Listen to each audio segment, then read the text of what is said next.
20 अगस्त 2013 Jodhpur waste के current DCP Ajay Lamba अपने cabin में बैठे हुए थे। तभी उनका पर्सनल असिस्टेंट कमरे में आता है और कहता है, सर, स्टार न्यूज़ से एक रिपोर्टर का कॉल आया है, बहुत अर्जेंट है, मामला काफी गंभीर लग रहा है। अजय लांबा फोन उठाते हैं और दूसरी तरफ से आवाज आती है, गुड इवनिंग सर, मैं दिल्ली से बात कर रहा हूँ। मुझे जोधपुर में आसाराम बापू के खिलाफ दर्ज हुई एफआईआर के बारे में जानकारी चाहिए। अजय लांबा चौंक जाते हैं और कहते हैं, कैसी एफआईआर, मुझे इसके बारे में कुछ नहीं पता। रिपोर्टर कहता है कि सर, आरोप है कि आसाराम बापू ने 16 साल की नाबालिग लड़की के साथ रेप किया है। अजय लांबा को विश्वास नहीं होता।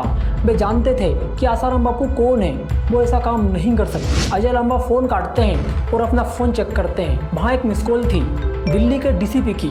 जब अजय लांबा उन्हें वापस कॉल करते हैं तो दिल्ली के डीसीपी इस खौफनाक खबर की पुष्टि करते हैं। वो कहते हैं कि कुछ घंटे पहले ही एक 16 साल की लड़की ने आसाराम बापू के खिलाफ एक शिकायत दर्ज कराई, जिसमें उसने कहा कि आसाराम बापू ने उसका शोषण किया है। अब सोचिए, एक ऐसा आदमी जिसके करोड़ों फॉलोअर्स थे, जिनकी एक आवाज पर लोग नाचते थे, जिनके पैरों पर बड़े बड़े मंत्री, मुख्यमंत्री और प्रधानमंत्री तक सिर झुकाया करते थे, उसने ऐसी घिनौनी हरकत कैसे की?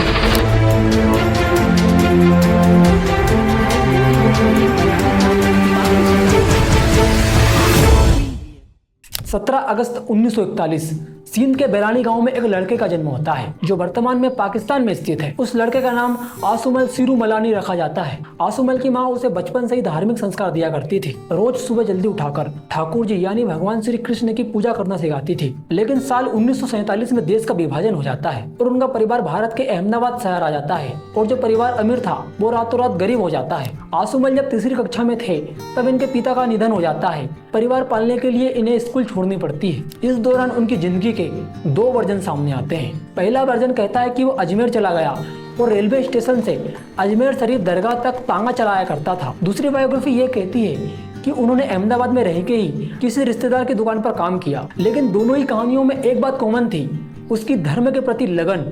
जब धीरे धीरे उनकी उम्र बढ़ी तो घर वाले शादी की बात करने लगे, लेकिन आसुमल ने कहा कि मुझे शादी नहीं करनी, मुझे संत बनना है, मुझे शादी में कोई इंटरेस्ट नहीं है। शादी से ठीक 8 दिन पहले वो घर छोड़कर भाग गए। घर वालों ने उसे बहुत ढूंढा और आखिरकार गुजरात के एक आश्रम में उन्हें ढूंढ निकाला। परिवार की इज्जत के खातिर वो लौट आते हैं और लक्ष्मी देवी से शादी करते हैं। लेकिन वैराग्य की आग कहाँ बुझने वाली थी, उसका परिवार में मन नहीं लगता था, तो वो 23 फरवरी 1964 को अपनी पत्नी और परिवार को छोड़कर दोबारा घर से भाग जाते हैं। इस बार वो केदारनाथ, वृंदावन, नैनीताल जैसी जगह भटकने के बाद देश के प्रसिद्ध संत स्वामी लीला शाह जी महाराज से मिलते हैं। लीला शाह जी ने उन्हें दीक्षा दी, मंत्र सिखाया, ध्यान करना सिखाया और उन्हें एक नया नाम दिया, संत श्री आसाराम जी महाराज। इसके बाद लीला शाह जी ने उन्हें घर जाने को कहा और कहा कि घर जाकर ही ध्यान करें। 8 जुलाई 1971 को आसाराम अहमदाबाद वापस आते हैं और मोरेटा इलाके में साबरमती नदी के किनारे एक घास फूस की कुटिया बनाते हैं, जिसका नाम मोक्ष कुटिया रखते हैं। यहाँ पर वो लोगों को धार्मिक सत्संग, भजन कीर्तन और आयुर्वेदिक दवाइयाँ दिया करते थे। धीरे धीरे कई लोग उनसे जुड़ने लगे। उनका एम्पायर तेजी से फैलने लगा। वे जातिवाद के सख्त खिलाफ थे। इसका मतलब कोई भी जाति या धर्म के व्यक्ति वहाँ पर आ सकते थे, जिससे गुजरात का दलित और पिछड़े वर्ग के लोग उनके दीवाने हो गए, उनसे जुड़ने लगे। और इस समय गुजरात में बीजेपी पार्टी ट्रेंड कर रही थी और 80-90 के दशक में राम जन्मभूमि के नाम पर आंदोलन हो रहे थे। आसाराम बापू इसका समर्थन करने लगते हैं, जिससे देश के हिंदुओं का उन्हें और भी ज्यादा सपोर्ट मिलने लगा। वे इतना फेमस हो गए कि कांग्रेस शासन के दौरान उन्हें आश्रम बनवाने के लिए 14,000 वर्ग मीटर की जमीन दे दी। 1993 में उन्होंने विश्व धर्म संसद में भारत को रिप्रेजेंट किया। देश के पूर्व प्रधानमंत्री अटल बिहारी वाजपेयी, नरेंद्र मोदी और कांग्रेस के बड़े नेता दिग्विजय सिंह जैसे लोग उनके कार्यक्रमों में शामिल होने लगे। आसाराम को लगने लगा कि वे इस दुनिया के बेताज बादशाह बन चुके हैं, लेकिन इस रुतबे के पीछे एक खौफनाक हकीकत छिप रही थी। अहमदाबाद के मोटेरा आश्रम के गुरुकुल हॉस्टल में पढ़ने वाले 2 सगे भाई, 9 साल का दीपेश वगैरह और उसका भाई अभिषेक वगैरह, दोनों गायब हो जाते हैं। 3 जुलाई 2008 को जब पिता बच्चों से मिलकर घर लौटते हैं, फिर उसी रात 9 बजे उन्हें कॉल आता है कि उनके दोनों बच्चे गायब हो गए हैं। पिता तुरंत थाने जाते हैं, लेकिन पुलिस एफआईआर दर्ज करने से मना कर देती है, क्योंकि आश्रम के 2 अधिकारी पहले से ही वहां पर मौजूद थे। इसी बीच आसाराम पीड़ित पिता को एक अंधविश्वासी संदेश भेजते हैं, जिसमें वो कहते हैं, 7 ईंटें उठाओ और उन्हें बच्चों के कपड़ों के साथ गर्म पानी में रख दो और उन कपड़ों को बच्चों के कमरे में उल्टा सुखा दो, जिससे वो 4 घंटे में वापस लौट आएंगे। तुम्हें लगता होगा 4 घंटे में बच्चे वापस आ गए होंगे? नहीं, अगले दिन उन बच्चों की लाश मिलती है। पिता का आरोप था कि आश्रम में किसी काले जादू या तांत्रिक क्रिया के दौरान बच्चों की बलि दे दी गई है। इसके बाद गुजरात में भारी दंगे हुए, जनता सड़कों पर उतर आई। तत्कालीन मुख्यमंत्री नरेंद्र मोदी ने एक जांच बिठाई। फिर क्या हुआ होगा? आश्रम पर सील लग गई होगी या फिर आश्रम बंद हो गया होगा? नहीं, 5 साल बाद आश्रम को क्लीन चिट मिल जाती है। अब आते हैं उस मेन केस पर, जहां से आसाराम बापू की उल्टी गिनती शुरू हुई। उत्तर प्रदेश के शाहजहांपुर का एक परिवार जो आसाराम बापू का बहुत बड़ा अंधभक्त था, उन्होंने कर्ज लेकर शाहजहांपुर में आसाराम का एक छोटा सा आश्रम बनवाया। उन्होंने अपनी 16 साल की नाबालिग लड़की, जिसका नाम मैं नहीं ले सकता इसलिए उसका एक काल्पनिक नाम महिमा मान लेते हैं, महिमा और उसके छोटे भाई को मध्य प्रदेश के छिंदवाड़ा में स्थित आसाराम के गुरुकुल हॉस्टल भेज दिया जाता है। 2 या 3 अगस्त 2013 को महिमा की तबीयत खराब हो जाती है। वो अचानक बेहोश होने लगती है। महिमा की सहेलियां बोर्डन शिल्पी मैम को बताती है। शिल्पी उसे डॉक्टर को दिखाने की बजाय आराम करने को कहती है। 2 दिन बाद उसे आश्रम के डायरेक्टर प्रकाश के पास ले जाया जाता है। प्रकाश के ऑफिस में एक लड़की मिलती है जो उससे कहती है कि उस पर भूत प्रेत का साया है और डॉक्टर को दिखाने की बजाय उसे महामृत्युंजय मंत्र का जाप करने के लिए कहा जाता है। शिल्पी महिमा के पेरेंट्स को कॉल करके बुलाती है और कहती है महिमा पर भूत प्रेत का साया है, डॉक्टर भी कुछ नहीं कर पाएंगे और हमने इसकी सूचना पूजनीय बापू को दे दी है, अब बापू ही इसे ठीक कर सकते हैं। 12 अगस्त को डरे हुए माता पिता महिमा को दिल्ली के आश्रम ले जाते हैं। वहां पर जाकर उन्हें पता चलता है कि बापू तो जोधपुर जा चुके हैं। आखिरकार 14 अगस्त को यह पूरा परिवार जोधपुर चला जाता है। वहाँ बापू का एक आश्रम है जिसका नाम मंडाई कुटिया है। कहने को तो वही कुटिया थी, लेकिन जब पुलिस इन्वेस्टिगेशन हुई तो पता चला कि वहाँ पर कोई साधारण कुटिया नहीं है, एक आलीशान बंगला है जिसमें 2 बेडरूम, किचन, वॉशरूम, एसी, महंगे फर्नीचर सब कुछ मौजूद था। 14 अगस्त को आसाराम मंडाई कुटिया में 100 भक्तों के साथ सत्संग कर रहे थे। सत्संग के बाद वो महिमा को देखते ही बोलते हैं, अच्छा तो तुम ही वो लड़की हो जिस पर भूत प्रेत का साया है, चलो तुम्हारे इस प्रेत को भी देख लेते हैं। वो तांबे के बर्तन में पानी लेके उसके चेहरे पे छिड़कते हैं। रात के 10 बजे आसाराम महिमा को अकेले में कहते हैं कि उसे 11 दिन के अनुष्ठान के लिए यहाँ पर रुकना होगा और उसके माता पिता जा सकते हैं। अगले दिन 15 अगस्त की रात करीबन 10 बजे असली वारदात होती है। आसाराम महिमा और उसके माता पिता को बुलाते हैं। वे माता पिता को आदेश देते हैं कि कुटिया से करीबन 500 मीटर दूर मेन गेट पे जाकर मंत्रों का जोर जोर से जाप करें ताकि भूत भाग जाए। इसके बाद आसाराम रसोइये से 2 गिलास दूध लाने के लिए कहता है और महिमा से कहता है कि कमरे के पीछे वाली सीढ़ियों पर जाकर बैठ जाए। कुछ देर बाद आसाराम कमरे का पिछला दरवाजा खोलते हैं और महिमा को अंदर आने के लिए कहते हैं। कमरे के अंदर की लाइट बंद थी। आसाराम बेड पर लेटे हुए थे। वे महिमा को पास बुलाते हैं और उनकी बाहों को सहलाते हैं और माथे को चूमने लगते हैं। महिमा बुरी तरह डरी हुई थी, लेकिन उन करोड़ों अंधभक्तों की तरह वो भी आसाराम को अपना भगवान मानती थी। उसे लगा शायद भूत भगाने का अनुष्ठान होगा, इसलिए वो कुछ नहीं कहती और चुपचाप सहती रहती है। लेकिन अगले 1.5 घंटे तक आसाराम उस 16 साल की बच्ची के शरीर को नोचता रहता है। बच्ची के साथ घिनौनी हरकतें की, उसका यौन शोषण किया। कमरे से बाहर निकलते समय आसाराम ने उस बच्ची को धमकी दी कि बाहर जाकर अगर किसी को कुछ बताया तो मैं तुम्हारे माता पिता और भाई को मरवा दूंगा। महिमा सहमी हुई बाहर आती है और जब उसकी माँ उससे पूछती है कि अनुष्ठान कैसा रहा तो वो डर के मारे कुछ भी नहीं बता पाती। अगले दिन पूरा परिवार वापस शाहजहांपुर लौट जाता है। महिमा गुमसुम रहती, खाना भी नहीं खाती। आखिरकार घर पहुंचकर उसकी माँ उसके बालों को सहलाती है तो महिमा का सब्र टूट जाता है और अपनी माँ से कहती है, माँ आसाराम भगवान नहीं है, वो शैतान है। और ये बात जब पिता को पता चली तो उसका सालों का भरोसा टूट जाता है। वो खुद गिल्टी फील करते हैं। 19 अगस्त को वे दिल्ली जाते हैं क्योंकि वहाँ पर आसाराम का एक सत्संग चल रहा था। वो आसाराम से पूछना चाहते थे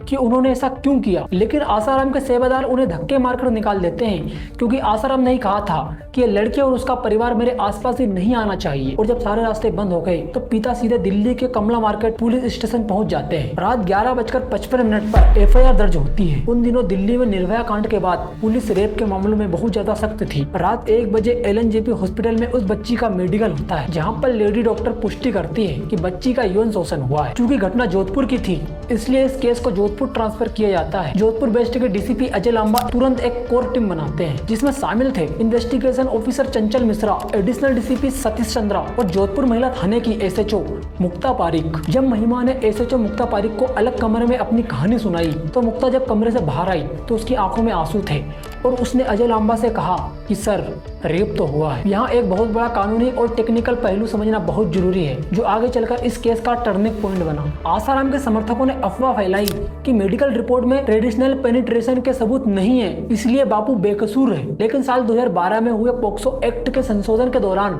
रेप की परिभाषा बहुत ही बदल गई। कानून के मुताबिक अगर बिना सहमति के ओरल सेक्स या डिजिटल रेप किया गया है तो ये पूरी तरीके से बलात्कार की श्रेणी में आएगा। यहाँ डिजिटल शब्द का मतलब कंप्यूटर या इंटरनेट नहीं है। अंग्रेजी में इंसान की उंगलियों को को डिजिट्स कहा जाता है। और जब कोई अपराधी अपनी उंगलियों से किसी महिला के प्राइवेट पार्ट को टच करता है तो इसे डिजिटल रेप कहा जाता है। पॉक्सो एक्ट के तहत इसमें 5 या 10 साल और संगीन मामलों में उम्र कैद की सजा हो जाती है। आसाराम पर भी यही धाराएं लगी थी और पॉक्सो कानून में खुद को निर्दोष साबित करने की जिम्मेदारी आरोपी की होती है, न कि आरोप लगाने वाले की। सबूत जुटाने के लिए मुक्ता पारित और उनके पति सत्य प्रकाश सादे कपड़े में भक्तों का वेश बनाकर छिंदवाड़ा आश्रम पहुंचे। वहां जो सच सामने आया उसने पुलिस के रोंगटे खड़े कर दिए। जब उन्होंने जांच की तो उन्हें पता चला कि 72 साल के आसाराम एक सेक्स एडिक्ट था। वो हर रात एक नई लड़की की डिमांड करता था। आश्रम का पूरा मैनेजमेंट इसमें शामिल था। वार्डन, शिल्पी और डायरेक्टर प्रकाश का यही काम था कि वे गुरुकुल की गरीब और सुंदर लड़की का ब्रेन वॉश करते थे। उनसे कहते थे कि आसाराम भगवान है, भगवान खुद तुम्हें इस काम के लिए चुन रहे हैं। पुलिस को यह भी पता चलता है कि कई लड़कियां कुछ दिन ही गुरुकुल में रह पाती थी और अपने घर लौट जाया करती थी। इसका मतलब यही था कि उनके साथ भी कुछ न कुछ तो गलत हुआ था। जब पुलिस ने उनके परिजनों को संपर्क करना चाहा तो वो डर के मारे बात नहीं कर रहे थे। या तो उन्हें पैसे देकर चुप करा दिया गया या फिर जान से मारने की धमकी दी गई थी। जोधपुर पुलिस ने आसाराम को 29 अगस्त 2013 तक हाजिर होने का नोटिस भेजा, लेकिन आसाराम ने इसे राजनीतिक साजिश बताई। उनके बेटे नारायण साई ने मीडिया में बयान दिया कि लड़की मानसिक रूप से अस्थायी है। आसाराम के पीआरओ ने लगातार मीडिया में झूठ बोला। पहले कहा कि बापू 15 अगस्त को जोधपुर में थे ही नहीं, फिर कहा लड़की से मिले लेकिन उनके परिवार के सामने। लेकिन पुलिस ने mobile tower location, call recording और गवाहों के जरिए साबित कर दिया कि आसाराम 15 अगस्त को जोधपुर में थे। 29 अगस्त की डेडलाइन बीत गई, आसाराम हाजिर नहीं हुए, वे गायब हो गए और पुलिस ने एलओसी जारी कर दिया ताकि वो देश छोड़ के ना भाग सके। सब इंस्पेक्टर भंवर सिंह की देखरेख में एक टीम इंदौर के आश्रम भेजी गई जहां पर आसाराम छुपे हुए थे। वहां का नजारा खौफनाक था। आसाराम के हजारों फॉलोअर्स ने पुलिस को चारों तरफ से घेर लिया। करीब 8 घंटे तक यह सब होता रहा। इसके बाद पुलिस आश्रम में घुस जाती है, लेकिन उनके हाथ आसाराम नहीं लगते, वो भाग जाते हैं। 31 अगस्त की रात पुलिस को खबर लगती है कि आसाराम भोपाल के एयरपोर्ट में है और वो इंदौर भागने की फिराक में है। आखिरकार पुलिस ने उन्हें इंदौर के आश्रम में दोबारा घेरा। जब पुलिस उन्हें गिरफ्तार करने लगी तो आसाराम रोब झाड़ने लगे। वो कहने लगे कि तुम नहीं जानते मैं कौन हूँ, मेरे कितने करोड़ भक्त हैं, कितने नेता मेरे पैरों में गिरते हैं। पुलिस से घंटों बहस करने के बाद उन्हें लगता है कि पुलिस नहीं मानेगी, तो उन्होंने सिंधी भाषा में अपनी बेटी और बेटे को इशारा किया कि रात में ही सारे भक्तों को बुलवा लो और आश्रम के बाहर जाने के रास्ते सब बंद करवा दो ताकि पुलिस बाहर न जा सके। लेकिन आसाराम नहीं जानते थे कि जोधपुर पुलिस की टीम में एक अधिकारी को सिंधी भाषा आती थी। पुलिस ने उनका प्लान भांप लिया और उसी रात इतने हंगामों के बीच आसाराम को बाहर निकाल लिया। लेकिन ड्रामा यहीं पर खत्म नहीं हुआ, आगे सुनो। पुलिस उन्हें इंदौर से दिल्ली, फिर दिल्ली से जोधपुर वाली कनेक्टिंग फ्लाइट में बिठाकर ले जा रही थी। लेकिन हैरान करने वाली बात यह थी कि आसाराम के 50 से भी ज्यादा समर्थकों ने उसी फ्लाइट की टिकट बुक करवा ली थी। पूरी फ्लाइट के अंदर समर्थक चिल्ला रहे थे और मीडिया और पुलिस से बदतमीजी कर रहे थे। इससे आप ये समझ सकते हो कि आसाराम के किस लेवल के अंधभक्त थे। आखिरकार पुलिस जोधपुर लैंड हुई, लेकिन सुरक्षा कारणों की वजह से उन्हें थाने नहीं सीक्रेट गेस्ट हाउस ले जाया गया। जब डीसीपी अजय लामा ने आसाराम से कड़ी पूछताछ की तो आसाराम हार मान लेते हैं और वो आखिरकार कबूल कर लेते हैं कि उससे गलती हुई है। उनका एक कबूलनामा विक्टिम के एक एक शब्द से मैच हो रहा था। मेडिकल टेस्ट में यह भी साबित हो गया कि आसाराम 72 साल की उम्र में भी शारीरिक संबंध बनाने में पूरी तरह सक्षम थे। चार्जशीट दाखिल होने के बाद कोर्ट में केस शुरू हुआ, लेकिन आसाराम को बचाने के लिए पर्दे के पीछे आतंक का वो खौफनाक खेल शुरू हुआ जो भारत के इतिहास में आज तक नहीं हुआ होगा। पुलिस अधिकारियों और जजों को करोड़ों की रिश्वत और जमीन देने का ऑफर दिया गया और जब पुलिस नहीं बिकी तो विक्टिम के परिवार को मारने की धमकी भी दी गई। यहाँ तक कि जोधपुर पुलिस की गाड़ी को बम से उड़ाने की साजिश भी रची गई। ये लोग इतने गिर गए कि केस को कमजोर करने के लिए कई गवाहों को जान से मार दिया। ट्रायल के दौरान कुल 7 मेन गवाहों को जान से मारने की साजिश की गई, जिसमें 3 गवाहों की बेरहमी से हत्या कर दी गई। आसाराम के पूर्व रसोइये और आयुर्वेदिक डॉक्टर को जान से मार दिया गया, क्योंकि वो लोग जानते थे कि आसाराम यौन क्षमता को बढ़ाने के लिए उनसे दवा लिया करता था। और ऐसे कई गवाह हैं जिनकी रहस्यमय तरीके से हत्या हो गई है। इनके बारे में किसी को कुछ भी नहीं पता चला। लेकिन आखिरकार यह खौफ कानून के सामने हार गया। 25 अगस्त 2018 को सुरक्षा के कड़े इंतजामों के बीच जज को खुद जोधपुर के सेंट्रल जेल के अंदर जाकर अदालत लगानी पड़ी। अदालत ने तमाम सबूत और गवाह के आधार पर नाबालिग लड़की के बलात्कार का दोषी पाया और आजीवन कारावास यानी आखिरी सांस तक जेल में रहने की सजा सुनाई। इसके 5 साल बाद यानी 2023 में उन्हें एक और बलात्कार के चलते उम्र कैद की सजा मिल जाती है। आज खुद को भगवान बताने वाला ये ढोंगी जोधपुर सेंट्रल जेल की सलाखों के पीछे अपनी आखिरी सांसें गिन रहा है। तो आज के इस वीडियो में इतना ही, और अगर आपको भी हमारी वीडियो पसंद आई तो वीडियो को लाइक करके हमारे चैनल को सब्सक्राइब कर लीजिए। आपके एक सब्सक्राइबर से हमें मोटिवेशन मिलती है। Thank you.